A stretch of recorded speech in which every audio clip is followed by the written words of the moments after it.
Hello again, everybody. Zack Attack is here with the Atakline for Monday, March 11th, 2013. Alright, you tell us light out. Of course, it's daylight savings time. Set and we're back now. It was 5 o'clock, now it's 6 o'clock. We're going on 7 as I'm making this video right now. That daylight savings time going forward kind of affected my gig on Saturday a little bit. Not too much, but I'll explain that when I talk about my gigs this weekend. DJ Zack Attack, me in action. Over the weekend, I had a 2-gig weekend. One on Friday, one on Saturday. The first gig on Friday was a gig at the Splash Bash. My first Splash Bash in a month since February. And it was a great show. It was probably the best Splash Bash we've done in 2013 thus far. Most packed I've seen it, not just this year, but most packed I've seen in a long while, the last couple of years. It was a great night. It was a lot of kids, about 150 kids. And then they liked the line dances, Cupid Shuffle, Cha-Cha Slide, all that stuff. I even played Hokey Pokey Chicken Dance for the second straight Splash Bash in I played them, and it got really good reception. So it was a great time, great crowd, great weather. It was very nice in Michigan the last couple of days. So there you go. Besides that gig Saturday, because I had a ball gig on Saturday, Jefferson Street Pub, my third appearance there, my first appearance since Thanksgiving. I played till around 1:30, where I was supposed to, then I really turned 2 of us 3, so I didn't get home till like 3, because of, almost 4 because of the daylight savings time difference, but it was the best Jefferson Street Pub we've done it. I guess I've done it 3 times. It was the best appearance at Jefferson Street Pub I've done out of the 3 times I've been there, so I loved it on Saturday. It was a great classic rock crowd. I even snuck in some Michael Jackson, some country in, and they responded to that. Especially the peak was like 11:30, midnight. Literally sitting down and drinking. Just not a lot of dancing. Some people were dancing, but there was like people popping their head. People enjoyed themselves at the show on Saturday at Jefferson Street. So it was a great time. So there you go. Great night, great weekend for me. I got another good weekend ahead of me. I got 2 gigs ahead this upcoming weekend. Gig Friday, this Friday, the 15th. Special Needs Dance. 2 gigs on Saturday. St. Baldrick's again for the 3rd year in a row. Doing the Kids Bingo 10 again. And a wedding also on the 16th. So it should be a heck of a weekend. Alright. On with the news of the day. Starting with, well, before I get to the entertainment news, the biggest news in Michigan today. Na na na na na na na na. Hey Kwame, goodbye. Yes, Kwame Kilpatrick's trial of perjury and shit ended today, and he is going back to jail. He got convicted today. I think they said about 20 years. I don't do politics stuff on here much, but since it's such a big thing in Michigan today, it's all over the radio. I heard bad boys today on the radio. So everyone's talking about this Kwame thing. So I just want to make a little mention of that. So Kwame Kilpatrick going back to jail. What he deserves, that stupid bastard. Now, with the political stuff out of the way, on with the entertainment news of the day. Starting with your #1 movie in America. And your new #1 in America. Kicking off Jack the Giant Slayer. Another big, bombastic 3D film. With the biggest opening of 2013 thus far with $79 million. It is Oz, the Great and Powerful. I want to see that movie because I'm a Wizard of Oz guy, one of my favorite movies of all time. So I would love to see that Oz, Great and Powerful. I've been seeing a lot of reviews for it, positive and negative, saying that it's great effects but stupid story. So we'll see what happens when I actually see it. But now Oz, Great and Powerful debuted at #1 this week. Like I said, $79 million, the biggest opening of the year thus far. So congrats to that, despite James Franco. Now, on with some little bit of TV news. Starting with SNL. Now, this past Saturday I had a gig, so I did not see SNL on Saturday with guest host Justin Timberlake and also performer with a lot of celebrity cameos. I heard Steve Martin showed up, Dan Aykroyd showed up as the Wild and Crazy Guys. The old little, I forgot the name of the brothers, like the brothers from another country. The Bestrunk father, I forgot the name of that skit, but they were, I think Kansas Budgeon was on there, but it was the highest rated SNL of the season. About 5 million viewers watched it. I think SNL has to get JT on more often. Of course, JT is on the midst of a promotional blitz for its upcoming album, The 2020 Experience. Of course, it'll be on Jimmy Fallon all week this week, starting tonight. And of course, the album comes out next week. The tour kicks off in July with Jay-Z. Now, speaking of people on TV this week and announcing tours, that leads me to news on one of my favorite all-time groups, Depeche Mode. Now, last week I mentioned that Depeche Mode is going to be on David Letterman tonight. Of course, 8 o'clock to be on a webcast, and the show will air at 11:30. Now, I had a looking that Depeche Mode was going to finally announce their North American tour dates today to coincide with their appearance on David Letterman. They only announced the European leg thus far of the Delta Machine Tour. We don't know the full name of the tour, but I'm just calling it Delta Machine Tour. That's, of course, the name of the new album coming out the week after Justin, March 26th. And yes, they did indeed announce the North American tour dates today, which will kick off August 22nd in Detroit, Clarkston to be more specific, at DTE Energy Music Theater. Pine Knob is going to be the place where the Depeche Mode kicks off the tour. I think they said to themselves, well, since we kicked off the tour, the American tour last time in Toronto, Canada, let's kick off the tour near Canada, Detroit. So Detroit will be the kickoff of the tour, which will include Chicago, Toronto, the same place I saw them 4 years ago, the Molson Amphitheater, Toronto. Also, LA, a couple nights at Staples Center. There are a lot of New England dates. But from an interview I read from Dave Gahan, he's saying that this tour will be a very extensive tour. He expects to have one more American one next year. So this is the one of many legs of this tour in America. So if you didn't see your city on the Depeche Mode tour schedule, don't you fret. Depeche Mode is already saying they're going to come back for another leg. They're probably going to add the cities they missed on the second American leg. They're going to add more dates, basically. So there you go, Depeche Mode on Letterman tonight. And of course, kicking off their American tour August 22nd in Detroit, Clarkston, DTE, Pine Knob. Tickets go on sale April 6th for that. So there you go. Now, on with some viral video songs news. Starting with Psy. Now, last week I mentioned that Psy was going to reissue remixes of Gangnam Style. Like, come on, Psy. Think of something new. Well, after the release of those remixes I mentioned, over the weekend, Psy announced that finally he's going to release a brand new song on Saturday, April 13th. He's going to release the new single and also broadcast a live concert from a stadium in Korea that same day on YouTube. So the new song's coming out. It's calling The Happening. That's the concert he's calling The Happening on April 13th. The same day he'll be launching a new single. You know, I like the guy, and I just hope he doesn't get stuck with the one-hit wonder thing with Gangnam Style. So there you go. Psy finally going to release the follow-up to Gangnam Style April 13th with the concept to go along with it.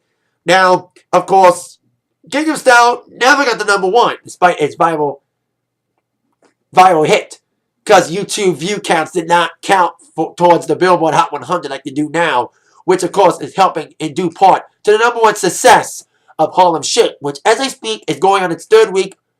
Well, it was its third week last week, going on its fourth week this week, despite it going down. Now, some negative news coming from Harlem Shake that people who heard their voices, like the guy who was sampled in a song that said, Colo de Rita wants money.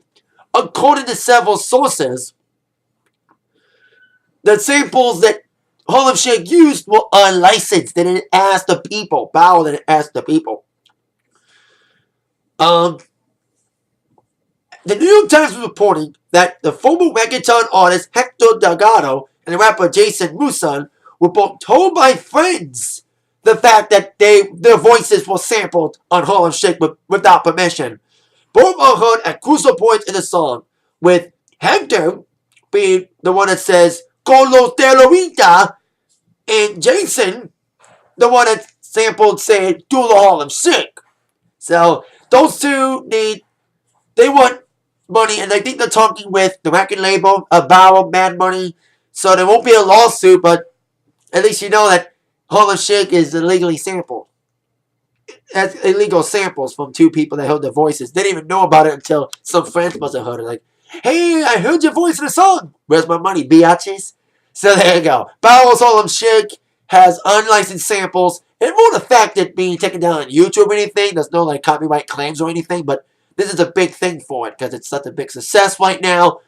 And that this news that happened right now, you know, at least they want the money, and I think they're going to take it in friendly manner. There won't be a lawsuit involved. So there you go. Now, unripped news on several artists stuck in the hospital or had to cancel shows over the weekend. Starting with Vince Neil of Motley Crue. Now, Motley Crue is on tour in Australia with Kiss. Saw him last year when they were in America.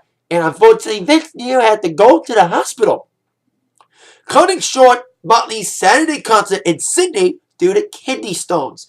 They only did I think they did like only 8 or 9 songs of their show. And Vince went straight from the stage to the hospital to get surgery on kidney stones. Now, according to several sources, he checked out of the hospital after that. So, there you go. According to several people, like Nikki Sixx told his fans on YouTube, on his Facebook actually, Nikki Sixx, by his reaction towards Vince going to the hospital, he said he was doubled over on his dressing room 5 minutes before told showtime and was told by the promoter to not even play because Vince was in pain before the show, but Vince was a trooper. He didn't want this kidney stone problem to affect him from performing, but as I mentioned, it did. He had to cancel midway through.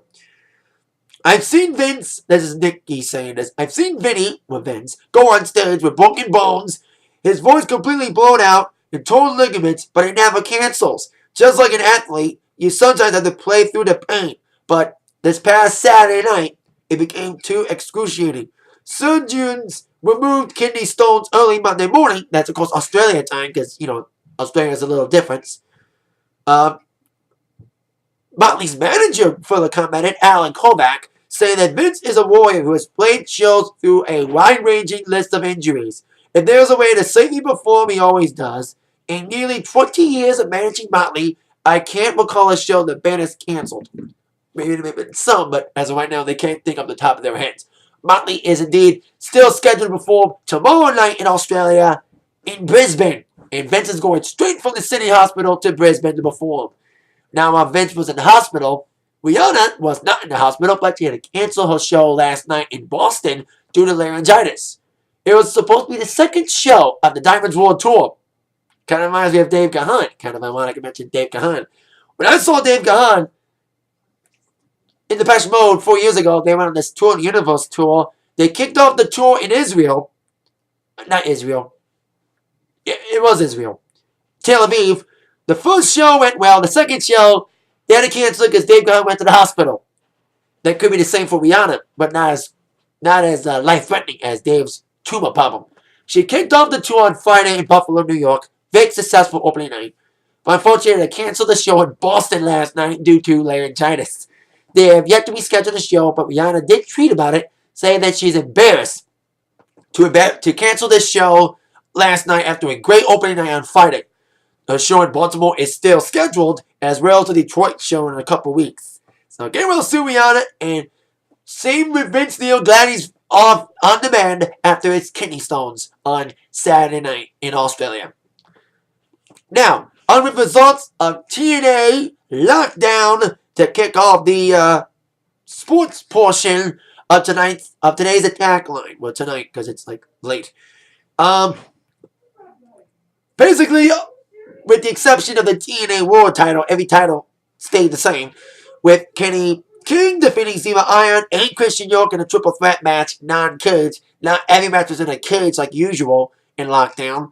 Also, Velvet Sky retained the Knockouts title over Gail Kim with a little help from Taryn Terrell getting involved yet again, this time spearing the hell out of Gail after Gail got physical with Taryn. So, I think Taryn may turn wrestler. We'll see what happens there. And also, the biggest thing was Bobby Roode was going to show up or not. Of course, Bobby Roode did show up to defend his titles with Austin Aries against Chavo Guerrero, Hernandez, and Bad Influence. I thought they were going to lose the titles last night. Because I said this in my Impact review last week. I thought Bobby Roode wasn't on Impact for the last couple weeks because of injury. But then I found out it was because of a contract dispute. But apparently all contract issues are solved, and Bobby Roode did show up on the pay-per-view last night, despite not showing up at the Lockdown Fan Fest, and he and Aries did retain the TNA Tag Team titles. When it comes to non-title matches, with the exception of the TNA World title, other matches included Joseph Park defeating Joey Ryan, Rob Terry defeating Robbie E, Wes Briscoe defeated Kurt Angle, with, of course, a little help from Aces and Eights interfering in the matchup, and then D'Lo Brown got involved. The Team TNA did get the victory over Team Aces and Eights in Lethal Lockdown, and also with a little help from Aces and Eights, Bully Ray, yes, Bully Ray became the new TNA World Champion last night, and declared himself the president of Aces and Eights. Now Aces and Eights is going downhill from here. You know, the VP's D'Lo Brown. I like D'Lo Brown. I've heard of him, but not everybody else has heard of D'Lo Brown. He's a cutting joker. Never was a big storm in WWE. And now we got Devon and Bully Ray saying they weren't going to team up together again. Well, kind of teaming up together again because Bully Ray is now an Ace and H for Devon. So, the end result of the main event with Devon and Ace and H interfering in the matchup, and Devon tossing a hammer to Bully Ray, then nailing Jeff Hardy with it, declaring himself a member of Ace and Eights. Now, I've read the VP was revealed to be Devon, not D'Lo, and I read on the internet, everyone thought the president was going to be Eric Bischoff, but I think I read on WrestleZone, Mark Batten said, I would not be surprised if Devon, Bully Ray is the president and not Eric Bischoff, but, well, Bully Ray is the president of Ace and Eights, basically using Brooke and using Hulk Hogan as of course, bait for Aces and Eights. So, now it all makes sense of why Taz interfered at Bully's wedding, not even knowing that Bully Ray was onto Taz and onto Aces and Eights the entire time. We'll probably find out more about this whole Bully Ray revelation on Impact Thursday in Chicago, the first Impact on the road. And I know Brooke and Hulk are going to be very upset in this storyline development. And I think Aces and Eights is almost dead. It's like now it's getting lame now with Bully Ray and now involving Aces and Eights. So there you go. That's Lockdown results. New TNA World Champion Bully Ray. At least they have a champion that can travel outside the country for once. Sorry, Hardy. Had to say it. Now, with WWE Raw preview for the night, of course, 3 weeks away to WrestleMania, 4 weeks away to WrestleMania. The build-up needs to be building up for most of the big matches. Top 5 questions that must be answered tonight. Question number 5. Will any of the new names be announced for the WWE Hall of Fame? Now we know Trish, Bob Backlund, Mick Foley, Bruno Sammartino, and also Donald Trump. So who knows if there's going to be any other names now to be announced, since Bruno's supposed to be the big headliner of the event. So we'll see if any other new names get mentioned for Hall of Fame tonight or not.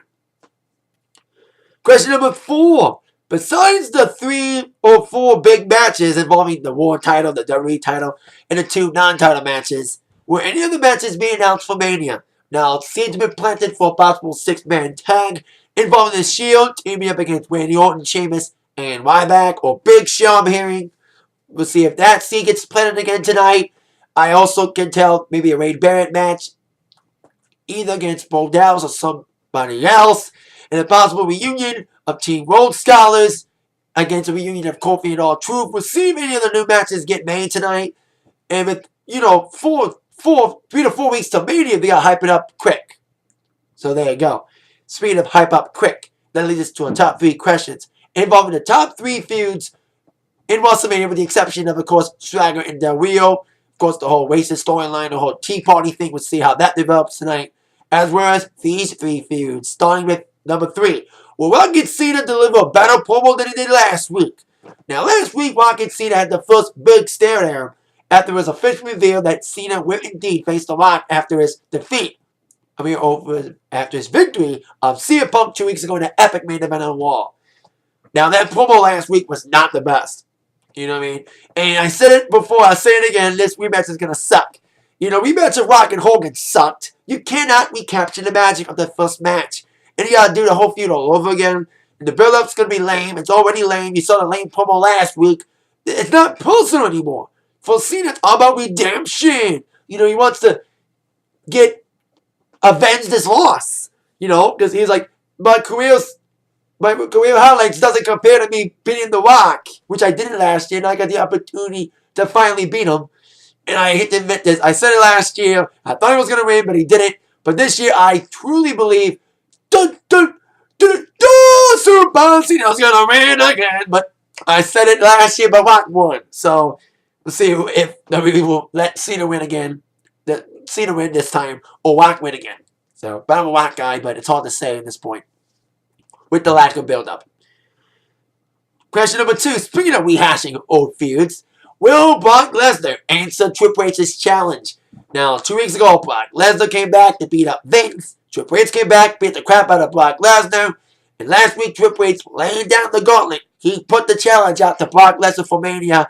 I hope it's a no-holds-barred match. We'll see if Lesnar takes less time to answer Triple H this time. Because I think it took Brock Lesnar, a month or 2 to answer his challenge? With only 4 weeks to Mania, he has to answer quick. And question number 1. How will the feud between Taker and Punk finally start tonight? Last week, Taker came back doing old school wars, we all know. Punk had to win that pointless main event. We all knew Punk was going to face Taker, but he did not have to make him fucking win a match to get the match going with Taker. He had to beat Orton, Sheamus, and Big Show in a fatal 4-way last week to get the match against Taker. But the feud will really start this week because at the end of the walls, Taker came out after the match, stared Punk from the ramp. So they'll probably have the first real verbal confrontation tonight, or at least Taker will start playing his mind games tonight on Punk.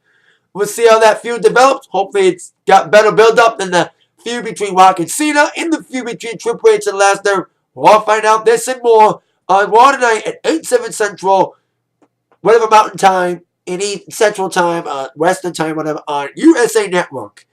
That is it for the Atakline for today. I'll see you all later tonight for my Raw review. With that in mind, you've all been attacked by the news from Zach. See you, everybody. Thank you again. Yeah.